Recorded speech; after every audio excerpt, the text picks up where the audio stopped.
Di sebuah rumah makan bernama Rumah Makan Sembara, bekerjalah seorang wanita parubaya yang cantik bernama Ani. Rumah makan itu milik Pak Sudarma dan anaknya yang bernama Karnain. Mereka membawa Ani datang agar bekerja di sana.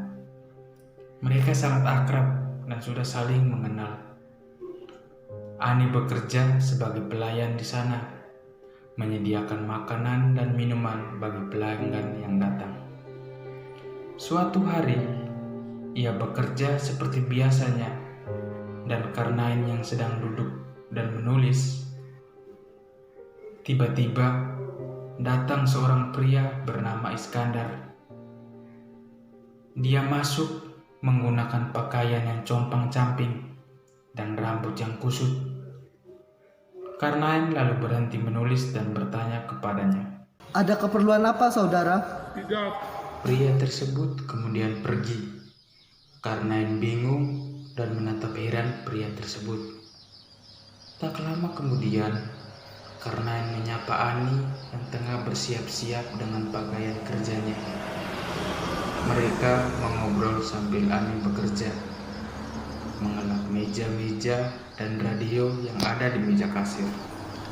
Ani, Ya mas, sudah selesai berpakaian. sudah lama selesai mas. Tapi mengapa diam saja di belakang? Saya membantu pekerjaan koki. Oh, kau turut masak? Tidak mas, hanya memasak air. Timbangan diam tidak ada kerja, supaya tidak merasa kesal. Tapi aku pun suka melihat engkau masak, An. Apalagi karena dengan begitu, engkau akan kian jelas kelihatan sebagai wanita yang akan jadi ratu rumah tangga. Ah mas, bila mendengar perkataan rumah tangga, saya suka gemetar. Saya masih suka bekerja seperti sekarang ini. Sampai kapan engkau berpendirian demikian, An? Saya bukan Tuhan mas, tidak dapat menetapkan waktu. Kita setel radio saja ya mas. Ah, di pagi hari begini tidak ada yang aneh. Dan daripada mendengar radio, aku lebih suka mendengar engkau menceritakan pendirianmu. Engkau lebih senang jadi pelayan daripada mengurus rumah tanggaan. Saya tidak mengatakan bahwa saya lebih senang jadi pelayan daripada mengurus rumah tangga, Mas. Tapi saya belum hendak memikirkan rumah tangga, sebab saya masih senang bekerja.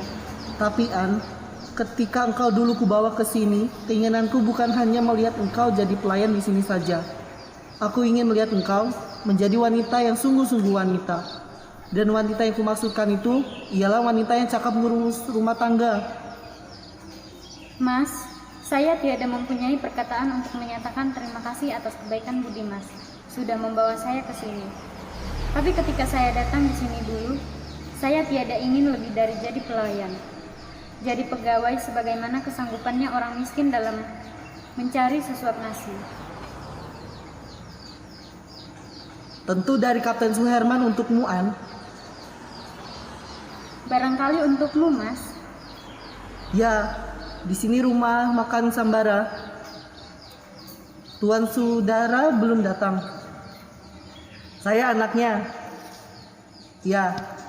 Ani melanjutkan pekerjaannya. Kemudian datang seorang ibu yang merupakan pembeli. Ia mampir setelah berbelanja dari pasar dan membawa kantong besar. Oh, Nyonya. Silahkan masuk. Rupanya baru pulang dari pasar ya? Oh, mau beli sandal juga. Berapa harga sandal begitu, Nyonya? 3 rupiah, mahal Nona.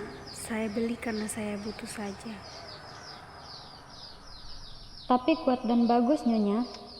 Berani saya membeli 3 rupiah. Saya pilih yang begini sebab saya sudah tua.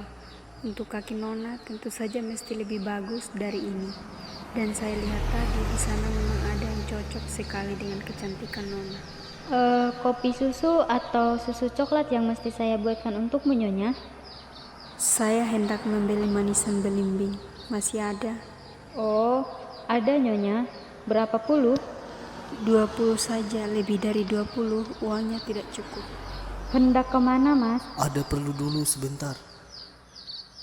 Hanya ini saja, Nyonya? Iya, ini saja. Betul Rp1. Betul, Nyonya. Terima kasih. Terima kasih kembali. Mau terus pulang saja, Nyonya? Betul, maklum di rumah banyak kerja. Sayang anak saya yang laki-laki sudah meninggal dunia. Mengapa, Nyonya? Kalau dia masih hidup, mau saja memungut Nona sebagai menantu. Nyonya. Sudah ya, permisi. Ya, selamat bekerja di rumah, Nyonya. Setelah ibu itu pergi, Ani melanjutkan pekerjaannya sambil bernyanyi-nyanyi. Lalu datang seorang pengemis, masuk perlahan-lahan dengan kaki pincang, melihat ke kiri, ke kanan, ke rak tempat kue-kue. Kemudian menuju rak itu dengan langkah biasa. Tangannya membuka tutup toples untuk mengambil kue. Ani pun menggertaknya. Hei, engkau mau mencuri ya? Hampir tiap engkau datang ke sini, engkau kuberi uang. Tak nyana kalau sekarang engkau berani datang ke sini dengan maksud mencuri. Ampun Nona, ampun. Ya, kalau sudah ketahuan, minta ampun. Saya tak akan mencuri kalau saya punya uang. Bohong. Betul Nona, sejak kemarin saya belum makan. Mau bersumpah bahwa engkau tak hendak mencuri lagi? Demi Allah, saya tak akan mencuri lagi Nona. Asal... Tidak, aku tidak akan memberimu lagi uang. Nona, kasihanilah saya. Tapi mengapa tadi engkau mencuri? Tidak Nona, saya tidak akan sekali lagi. Kan saya sudah bersumpah. Ya saya sudah bersumpah. Awas kalau sekali lagi engkau mencuri. Sudarma yang pemilik rumah makan itu datang, masuk menjinjing tas dan melihat kepada pengemis. Ia pun mengusir pengemis itu dan mengomeli Ani. Mengapa kau ada di sini? Ayo keluar. Mengapa dia dibiarkan masuk, An? Hendak saya beri uang. Tak perlu. Pemalas biar mati kelaparan. Toh, dia datang hanya mengotorkan tempat saja. Nih, bekas pergi. Terima kasih Nona. Moga-moga Nona panjang umur. Ayo pergi. Jangan kau mendongeng pula. Bekas, dan jangan datang lagi di sini. Lain kali, orang begitu usir saja, An. Jangan rumah makan kita dikotorinya. Tak ada yang menanyakan aku? Ada, tapi entah dari mana. Karena Enlah yang menerima teleponnya tadi. Anakku sudah biasa lalai. Barusan dia ketemu di jalan, dia tidak mengatakan apa-apa. 983. Meja ini masih kotor, An. Tuan Kepala ada? Baik-baik. Wah, kalau sudah banyak uangnya, lama tidak kedengaran suaranya ya. Ini Sudarma, Bu. Hahaha, betul. Biasa saja. Menghilang sebentar untuk kembali berganti. Tapi Bung, bagaimana dengan benangkan teh yang dijanjikan itu? Ya, benangkan teh. Ya. Bagus. Lebih cepat, lebih nikmat. Ya. Sebentar ini saya datang. Baik. Aku hendak pergi ke kantor pertemuan. Kalau ada yang menanyakan, baik perantaraan telepon atau datang, tanyakan keperluannya, lalu kau catat ya, An. Baik. Jika nanti Wisman datang di sini, suruh dia menyusul aku ke kantor pertemuan. Dan engkau jangan berpergian. Ya, Sudarma kemudian pergi keluar lagi. Ani tengah menyetel radio. Lalu datanglah Paman Usman dan mencari Tuan Sudarma. Mana Tuan Sudarma, An? barusan pergi ke kantor pertemuan, Paman. Oh, katanya dia akan menunggu aku di sini. Ada juga pesannya kepada saya supaya Paman menyusulnya ke kantor pertemuan. Dia itu lepas sebentar saja dari mata, sudah sukar dikejar. Sejak dari mana Paman mengejar dia? Mulai dari rumahnya, kami berjalan bersama-sama. Tapi di tengah jalan, dia meninggalkan. Katanya mau menunggu aku di sini. Begitulah mertuamu, An. Mertua saya? Akan jadi mertuamu maksudku. Tapi Paman, dari mana datangnya anggapan itu? Tidak dari mana-mana. Hanya menurut kepantasan saja dan kebiasaan dalam pergaulan hidup. Menurut kepantasan, siapa berani-berani mengatakan tidak pantas engkau jadi istri Karnain? Menurut kebiasaan, engkau dan Karnain itu sudah bergaul rapat sekali, bukan? Tapi Paman, Pendapat orang tua tak usah kau bantah. Tapi betul, tadi Tuan Sudarma menyuruh aku menyusul ya, ke kantor pertemuan katamu. betul Paman. Biar hendak kususul ke sana. Setelah Paman Usman pergi, Ani menghela nafas dan langkah menuju pintu keluar, seraya meninju-ninjukan kepalan tangan kanan kepada tangan kiri. Ia tampak tak tenang, kemudian meraih telepon. Minta disambung dengan 3359. Asrama Batalion 5 di sini. Minta bicara dengan Tuan Suherman. Sudah pergi? Oh tidak penting. Katakan saja dari Ani, dari rumah makan Sembara. Ya, terima kasih. Ani merenung dan bersandar pada meja. Kemudian datanglah 2 orang pemuda pegawai kantoran. Selamat pagi. Selamat pagi. Kau mau minum apa? Kita mau minum. Apa tidak akan terlambat ke kantor nanti? Oh, masih pagi. Susu saja ya. Terserah. Minta susu 2 gelas, Nona. Kau bilang dia menggembirakan. Mana menggembirakannya? Aku juga tidak mengerti mengapa dia sekarang sedingin itu. Kemarin dia lain lagi kelihatannya. Rupanya harus kita yang memulai. Tapi sedingin itu tak sanggup aku. Dia malu, masih kanak-kanak. Masa sebesar itu kanak-kanak? Kuehnya apa saudara? Tarties atau lapis legit? Mana yang lebih enak? Yang lebih enak tentu yang lebih mahal harganya. Tapi anehnya, saya tidak suka kepada yang enak. Mengapa?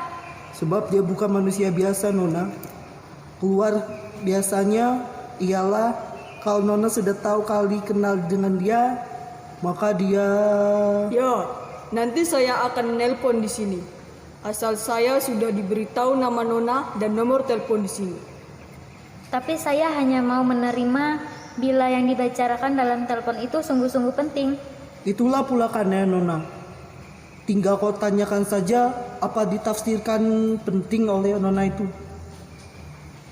Ya, apa pergerakan Nona yang penting untuk Nona itu? Saya tidak tahu. Jinak-jinak merpati. Dan itulah yang menggembirakan hatiku. Hendak kau telepon ke sini nanti. Jangan dulu, jangan tergesa-gesa. Engkau masih takut. Tak lama kemudian, seorang pemuda bernama Suherman datang dan memanggil Ani. Suherman adalah seorang tentara dan mereka terus berbincang tentang perjalanan Suherman. An, Oh, Mas Herman. Barusan tadi saya telepon Mas ke asrama. oh ya, Saya tak sabar menunggu, Mas. Padahal susu untukmu sudah lama kusediakan. Saya takut kalau Mas tidak akan datang. Kapan aku dusta padamu, bungaku? Sampai sekarang belum pernah. Tapi setelah aku datang di sini, tak hendak aku kau beri minum, agar jasmaniku segar menghadapi engkau. Ah, maaf Mas. Hampir saja lupa karena kesangatan gembira. Tapi karena sudah sejak tadi kusediakan, Mas tidak akan lama menunggu.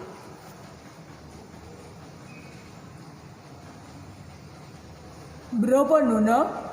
Oh, apa yang telah dimakan saudara? Hanya minum susu 2 gelas. Rp1. Terima kasih. Mari, terima kasih kembali. Ini saya sendiri yang bikin, Mas, bukan koki. Bagus, Boleh saya menyalakan api, Mas? tentu saja bungaku. Tak bosan aku memandang wajahmu. Tapi kapan Mas akan menepati janji mengajak saya jalan-jalan? Janji seorang tentara adalah janji yang tidak kosong, tapi waktunya belum mengizinkan. Banyak pekerjaan, Mas. Iya, dan pekerjaan tentara diikat oleh disiplin. Tapi Mas gembira saja ya. Barangkali karena sudah banyak yang dilihat. Jika Mas belum sempat membawa saya jalan-jalan, dapatkah Mas sekarang bercerita kepada saya sebagai gantinya jalan-jalan? Bercerita? Tapi cerita tentang apa? Tentang, ya misalnya tentang tempat-tempat yang sudah Mas datangi, yang menggembirakan Mas. Biar saya turut gembira karena mendengarkannya. Tempat yang menggembirakan. Ya, aku sudah pergi ke utara sampai ke pantai, ke selatan memasuki rimba, ke barat, ke timur, dan mendapat tempat yang paling menggembirakan di. Coba terka, di mana? Di mana, Mas? Di sini, sebab di sini ada engkau.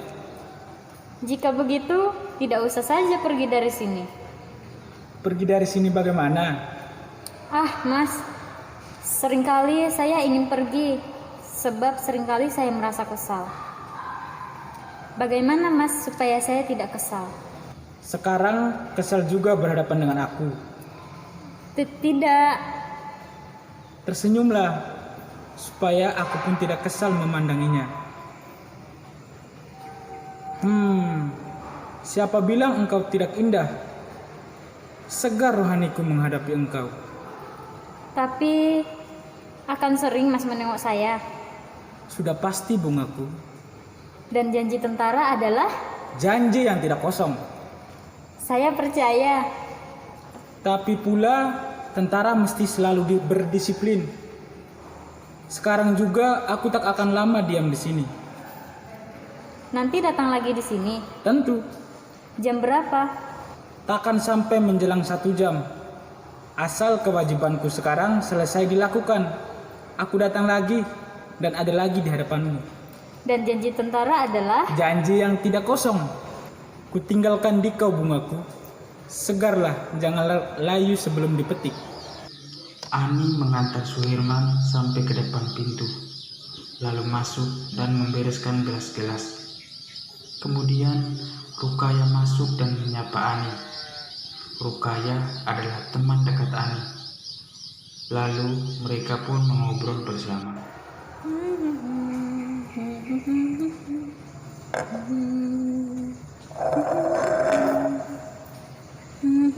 Gembira sekali pagi ini, An.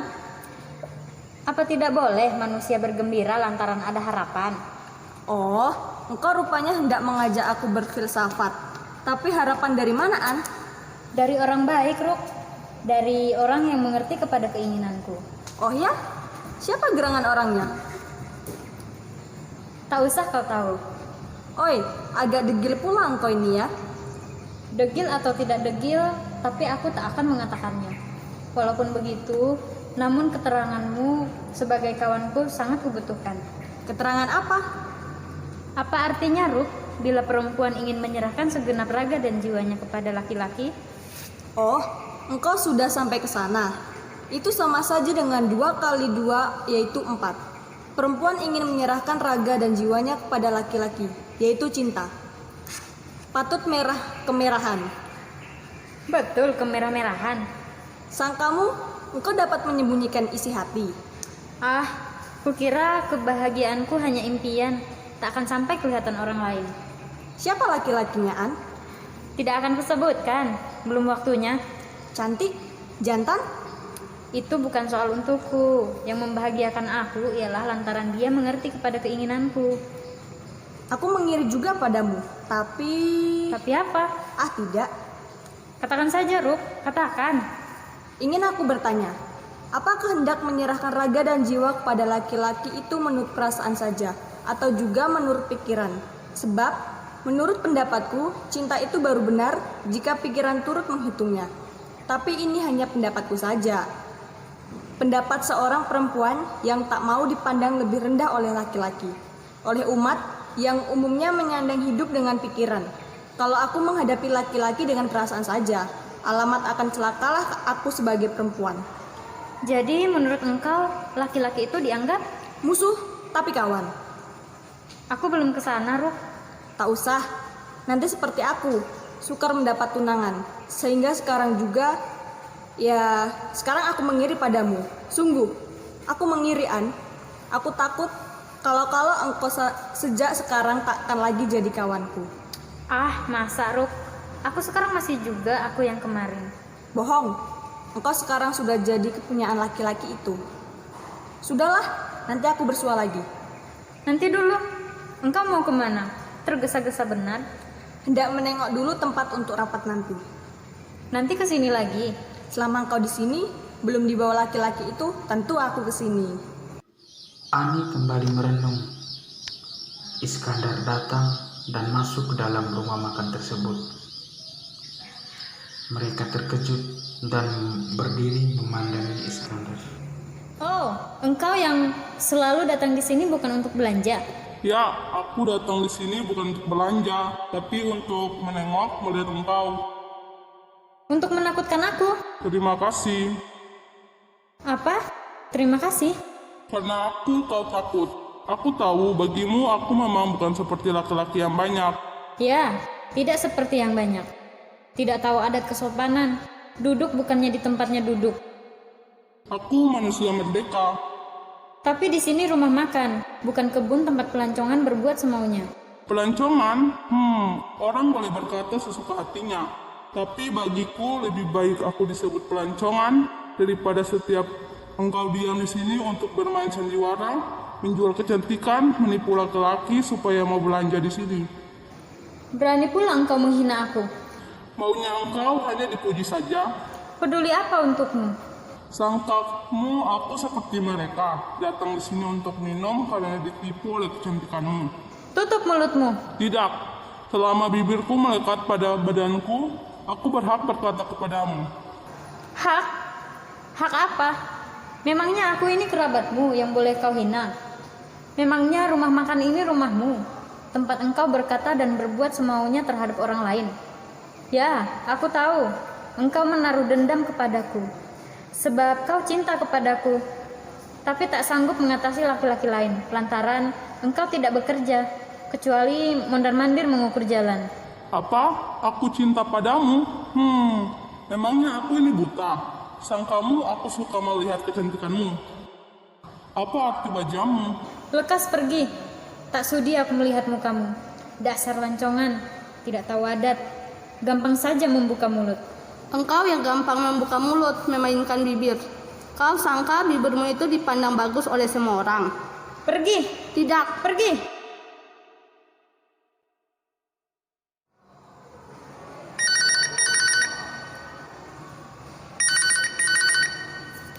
Ya, di sini rumah makan Sambara. Tidak ada, Tuan. Belum datang. Ayo pergi. Aku benci melihat kau. Engkau tak akan pergi. Tidak, sebelum aku sendiri yang mau. Engkau rupanya bukan pelancongan saja, tapi setengah matang. Kau kira siapa yang lebih berkuasa di sini? Engkau atau aku? Mentang-mentang jadi pelayan hendak mengaku berkuasa. Engkau tidak berkuasa di sini, tapi engkau di sini dibelenggu, diperbudak. Cis, katanya saja manusia itu merdeka. Tak tahunya kecantikannya sendiri jadi kedok yang membelenggu, menyuruh dia di sini mendustai diri sendiri dan menipu orang lain. Kemudian Karnain datang dan masuk. Ia melihat Ani dan Iskandar sedang bertengkar. Ia pun ikut dalam keributan tersebut. Karnain berusaha untuk mengusir Iskandar. Ada apaan? Kedengarannya ribut. Dia orang setengah matang, Mas. Datang di sini untuk menghina dan mengejek saja. Suruhlah dia pergi dari sini. Sudah, tapi dia tak mau pergi. Karnain dan Iskandar beradu tinju. Iskandar menjunjung kursi hendak membanting Karnain. Ani berteriak menjerit. Iskandar melepaskan kursi dari pegangan lalu keluar. Ani kemudian membangunkan. Saya minta dengan sangat supaya saudara pergi meninggalkan tempat ini. Perlu apa saudara turut campur? Saya orang di sini. Tapi saya tidak berurusan dengan saudara. Saya berurusan dengan dia. Dari itu, kalau saudara berurusan dengan dia, berarti saudara berurusan pula dengan saya. Sebab saya pelindung dia. Patut jadi pelindung dia. Sedap muka saudara tak sedap di mata. Engkau di sini rupanya mencari perselisihannya. Kalau begitu, atas nama ketertiban rumah makan ini, engkau kuusir. Mesti pergi dari sekarang juga. Jika tidak, nanti kupanggil polisi. Panggillah polisi supaya kian jelas bahwa orang-orang di sini dibelenggu, menggantungkan diri kepada orang lain. Sekali lagi aku bertanya, mau pergi dari sini tidak? Tidak. Minta kantor polisi. Ya, ini kantor polisi. Di sini rumah makan Sambara. Saya minta bantuan polisi supaya lekas mendatangi kami di sini. Ada yang mengganggu ketertiban. Datang di sini mencari perselisihan. Dia mengejek, menghina kami. Boleh jadi dia gila. Sudah, tapi dia tidak mau pergi. Ya, sekarang masih ada di sini. Terima kasih. Itukah keberanianmu, keberanian pelindung? Aku manusia beradab, tahu aturan. Bukan karena takut menghadapi engkau. Manusia itu pakaiannya saja yang bagus. Tak tahu ia bahwa itu hatinya lebih kotor dari kaktus. Jangan lari pengecut. Aku manusia merdeka. Tiada seseorang juga yang berhak menyuruh dan menahan aku. Diam. Sakit, Mas? Ya, Oh, apa yang mesti kulakukan? tariklah oleh kedua belah tanganmu. Aduh, sudah dulu. Dapatkah selamanya engkau mengulurkan tangan kepadaku, mengindahkan suara hatiku, An? Saya tidak mengerti, Mas. Ya, engkau tak tahu menaruh belas kasihan kepadaku. Hanya jika aku memakai baju tentara, baru engkau mau mengindahkan cintaku. Ah, Mas, saya kian tidak mengerti. Bukankah orang seperti Suherman yang kau indahkan dan kau anggap laki-laki yang kau patut kau serahi baktimu? Mengapa Mas sampai ke sana pula?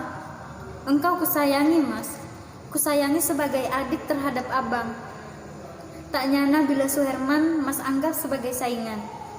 Polisi pun datang setelah mendengar telepon dari Karnain. Namun Iskandar sudah pergi. Tetapi mereka tetap mencarinya. Tadi ada telepon dari sini ke kantor polisi.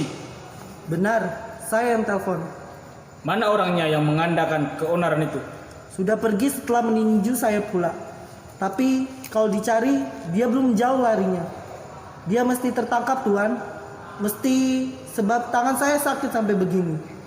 Sebelum dia meninju Tuan, apa yang dilakukannya di sini? Sampai Tuan tadi menelpon kami. Menghina Nona itu, saya tidak tahu bagaimana menghinanya.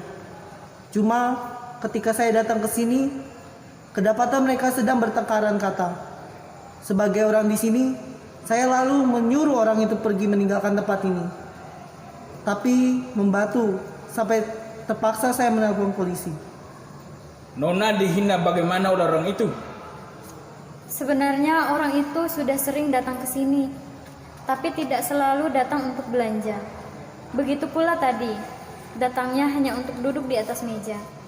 Ketika saya cela perbuatannya, dia malah terus mencela pekerjaan saya. Caranya seperti di rumah sendiri terhadap bujangnya, dengan mengeluarkan kata-kata yang tak patut dikatakan. Apa katanya kepada Nona?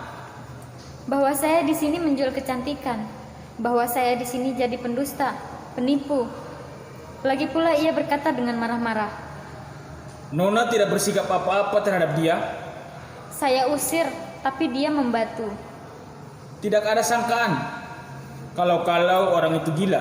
Boleh jadi dia setengah matang, sebab pakaiannya juga sudah tak keruan.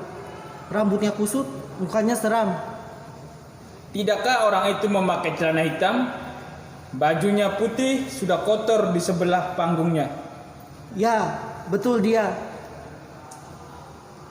Badannya tinggi kurus, Ya, pelancongan, tapi dia mudah dicari.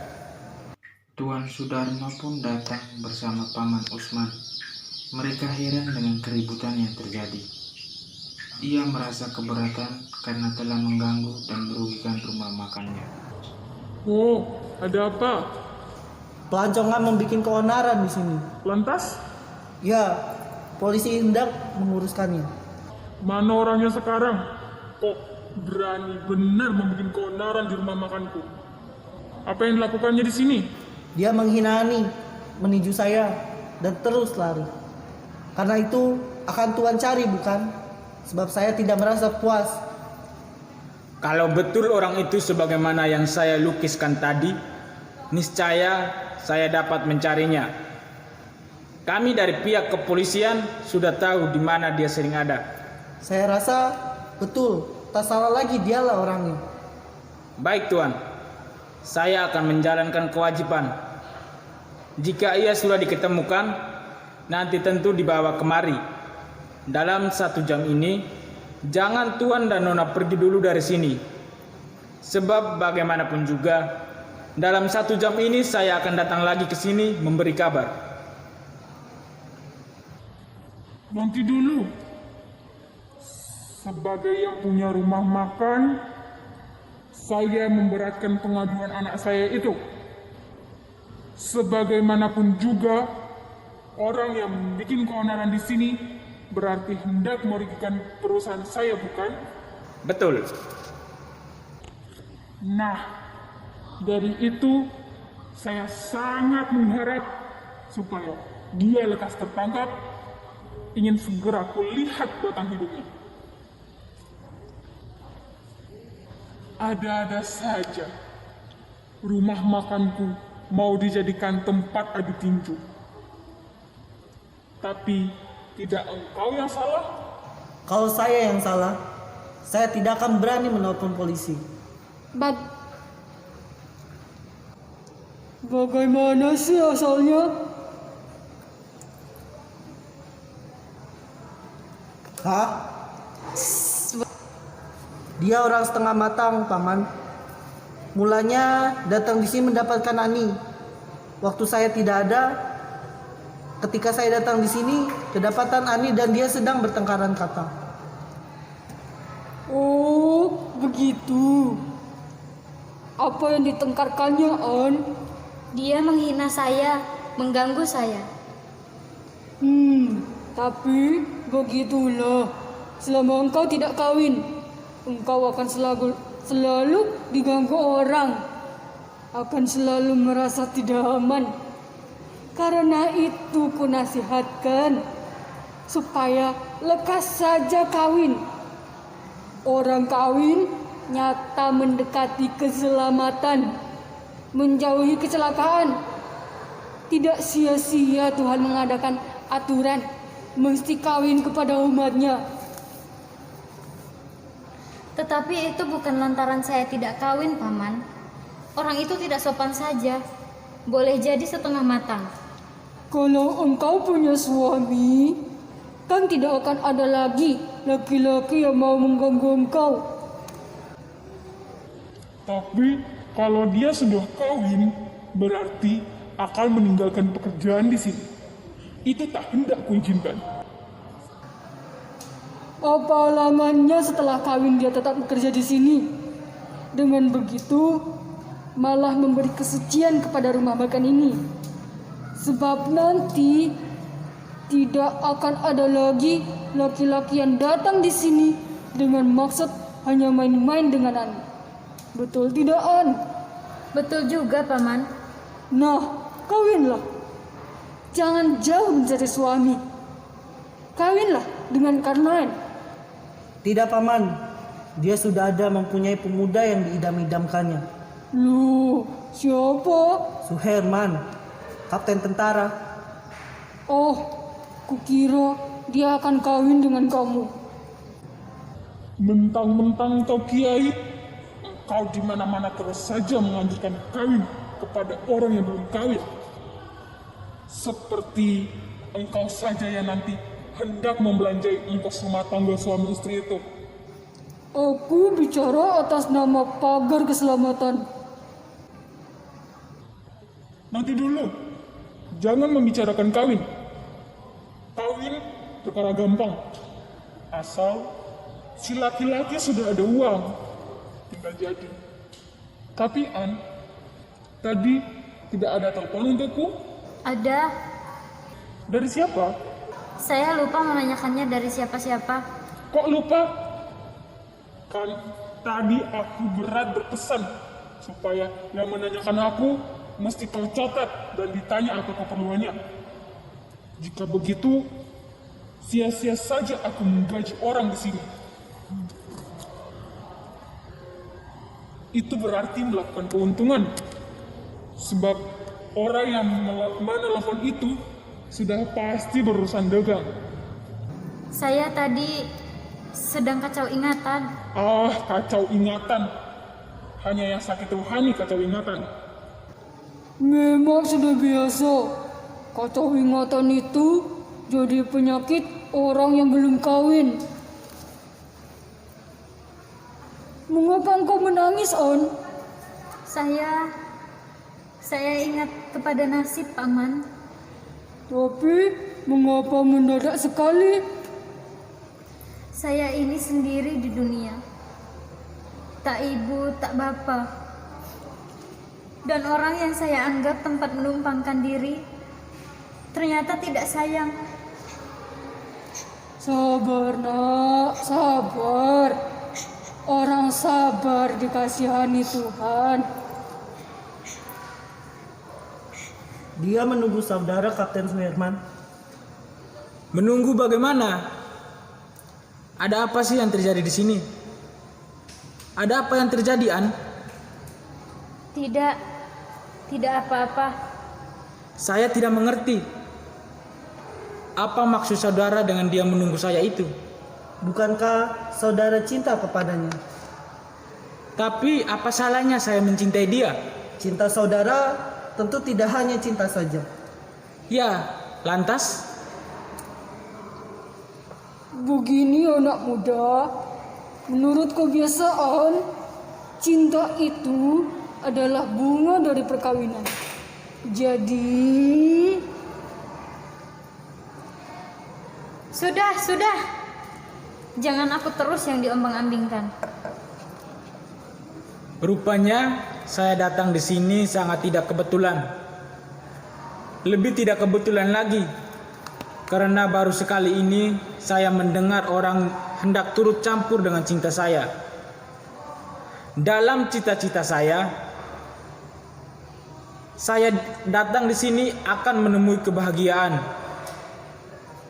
Tapi ternyata malah disambut dengan hendak didikte. Bahkan rupanya hendak disuruh kawin. Saya bantah perkataan yang mengatakan bahwa cinta itu bunga dari perkawinan. Saya tantang anggapan saudara-saudara yang memandang saya rendah, menyamakan saya kepada anak kecil yang dimestikan menelan segala yang disuapkan ke dalam mulutnya. Oh, kami pun tidak memandang rendah kepada Tuhan. Orang menyuruh saya kawin itu tidak memandang rendah, tidak menganggap saya ini orang tolol yang tidak tahu arti cinta kepada perempuan. Tidak, saya tidak merasa senang dengan perkataan saudara. Saya malah merasa dihina. Saya juga tidak hendak menyuruh kawin. Habis, sangka saudara saya mencintai perempuan itu untuk kawin. Maksud kami tidak begitu. Tapi... Sudah. Saya tahu bahwa orang hanya suka kepada senyumanku, tidak suka kepada air mataku. Betul-betul datang saya di sini sial. Nanti dulu Tuan. Duduklah dulu. Minum kopi, susu, atau susu coklat. Nanti Ani melayani Tuan. Tidak, saya tidak mau minum apa-apa dan tidak akan datang lagi di sini. Selamat tinggal. Engkau juga yang mengacaukan. Engkau menghendaki keselamatan, tapi sikapmu mengacaukan. Merugikan rumah makanku. Rumah makanku mau dijadikan tempat tukang gado-gado. Seperti tiada lagi soal yang lebih penting daripada perkara kawin. Hah, kawin.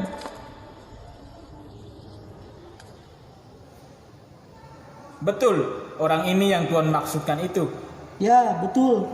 Tapi mana nonanya tadi? Ada di dalam. Coba panggil dia, Paman. On, ini polisi datang. Kesini kau sebentar. Inikah orang yang tadi menghina nona itu? Ya, Tadi engkau sudah datang di sini dan mengadakan keonaran di sini. Engkau sudah menghina nona itu dan meninju tuan ini. Betul tidak? Saya meninju dia sebab dia hendak menahan saya di sini. Menahan bagaimana? Saya mau pergi dari sini, tapi mengapa dia memegang bau saya? Sebab dia hendak lari meninggalkan dosa. Mencela mengejek perbuatan saya menelpon polisi. Dikatakannya bahwa hati saya lebih kotor daripada kapus. Betul engkau berkata begitu? Ya, sebab saya merasa sebal. Mengapa setelah dia turun campur dengan urusan saya dan perempuan itu, lalu membawa polisi pulang? Tapi saya menelpon polisi setelah dia tak mau diusir. Setelah saya peringatkan pula bahwa dia tidak mau pergi, saya minta bantuan polisi. Saya menelpon polisi sebagai orang yang tak mau berselisih. Sekalipun dia sudah seakan-akan menantang berkelahi dengan mengejek, menyebut tak sedap melihat muka saya. Saya akan ditahan Iya. akibat perempuan pendusta penipu. Jangan ngomel lagi. Ayo kita pergi. nanti dulu. Ada apa lagi nona? Mengapa dia disalahkan? Kan kata nona tadi dia menghina nona. Itulah salah satu dari kesalahannya. Tidak, dia tidak lagi salah. Sayalah yang salah. Kalau harus ditahan, sayalah yang mesti ditahan. Jangan dia, sebab dia tak bersalah. Salah bagaimana? Saya tadi tidak terus terang bahwa saya sesungguhnya dia tidak menghina saya. Sebaliknya, saya yang menghina dia. Jadi perkataan nona tadi bahwa dia menghina nona itu tidak benar. Ya, Tidak benar dia sudah melahirkan ejekan, menyebut penipu dan sebagaimananya kepada nona. betul. Dia berkata begitu. Tapi tadi saya dungu, tidak mau terus terang bahwa saya sebenarnya apa yang dikatakannya itu mengandung kebenaran. Bahwa sebenarnya saya sudah dusta kepada diri sendiri dan kepada orang lain. Jadi nona sekarang merasa puas sehingga urusan ini tidak perlu dilanjutkan. Ya, Tapi saya belum puas dan minta supaya perkara ini dilanjutkan. boleh dilanjutkan juga. Dan saya sedia masuk bui. Soal ini jadi soal remeh yang tidak perlu dibawa ke atas. Asal antara Tuan dan dia tidak ada lagi perasaan apa-apa. Engkau masih dendam kepada Tuan ini. Buat apa dendam kepadanya? Terikat oleh lolongan anjing di tepi jalan hidupku? Maksudku, mau engkau dan Tuan ini maaf-maafkan? Sejak saya meninggalkan dia tadi, dia sudah aku maafkan. Dia sudah mengatakan begitu, Tuan. Tinggal pihak Tuan. Tuan mau memaafkan dia atau tidak? Ya, saya maafkan. Perkara ini sudah beres. Engkau boleh pergi. Tapi perhatian polisi kepadamu lebih daripada waktu yang lalu. Terutama sebelum engkau mengubah laku sebagai pemalas. Engkau akan terus diperhatikan polisi. Awas, sejak sekarang engkau tak boleh lagi datang di sini. Sekali lagi engkau berani melancong ke sini, mendekati nona itu, akan kau tahu rasanya nanti. Nanti dulu. Tunggu dulu. Dia mau apa lagi? Entahlah. Ada kejadian apa, Paman?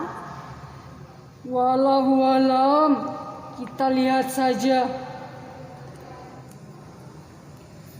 Mau kemana, On? Saya mau keluar dari sini. Nanti dulu. Jangan tergesa-gesa begitu, An. Siapa yang menyuruh engkau keluar dari sini? Aku sayang kepadamu dan berjanji akan menaikkan gajimu. Asal jangan pergi dari sini. Tidak, saya tak akan diikat lagi. Saya mau hidup merdeka. Ah, merdeka? Merdeka bagaimana? Nanti engkau sukar lagi mencari pekerjaan, mencari kesenangan seperti di sini.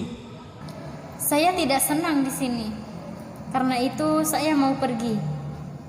Saya harus jauhi segala kepalsuan dalam rumah makan ini. Dan akan pergi bersama orang jujur. Orang jujur? Siapa? Dialah. Dia orang jujur. Dia jujur katamu. Dia pelancongan, An. Jangan matamu melek, tapi tidak melihat. Mata saya melek dan melihat bahwa kebenaran ada padanya. Dia betul tidak bekerja. Tapi jika engkau sudah tidak merasa sendiri lagi di dunia ini, akan mau engkau bekerja? Ya, tentu. Mau engkau hidup bersama aku? Mengapa tidak? Gaji saya yang belum dibayar, saya minta supaya dihadiahkan kepada fakir miskin. Mas, saya doakan mudah-mudahan Mas segera mendapat istri yang cakap mengurus rumah tangga. Ruk, aku akan pergi. Tak salah kiranya kataku tadi, An.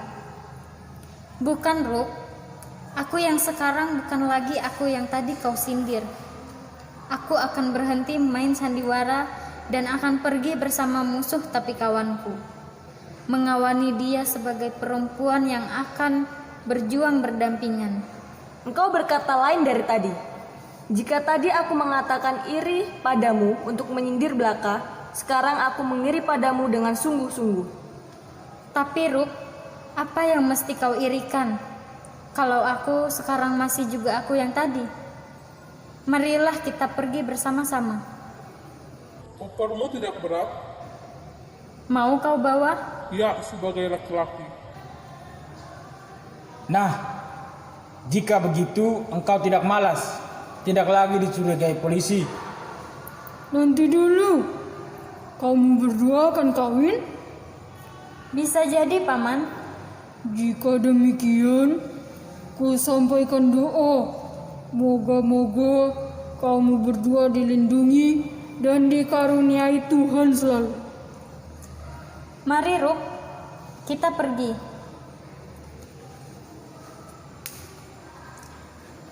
Bingung juga kepalaku memikirkan mereka. Engkau juga yang jadi gara-gara semuanya ini. Engkau dengan anjuranmu, kawin. Tapi aku menganjurkan kawin. Tadinya aku mau menolong anakmu. Bah, menolong apa? Anakmu sudah lama ada cita-cita mau memperistrikan Ani. Dia minta tolong kepadaku supaya Ani mau kawin dengan dia. Betul, Karnan? Ya, saya yang sial. Setelah sekian lama berdebat, akhirnya Iskandar sang pelancongan itu didapatkan oleh polisi. Dan setelah lama berpikir, Ani kemudian sadar bahwa apa yang dikatakan oleh Iskandar itu benar. Ani merasa Iskandarlah orang yang benar dan yang paling jujur terhadap dirinya. Akhirnya, Ani pergi bersama Iskandar, kemudian berhenti bekerja dan meninggalkan rumah makan tersebut. Sekian drama audio yang telah kami berikan. Sekiranya drama ini dapat menggugah saudara-saudari sekalian untuk mendengarkan. Terima kasih.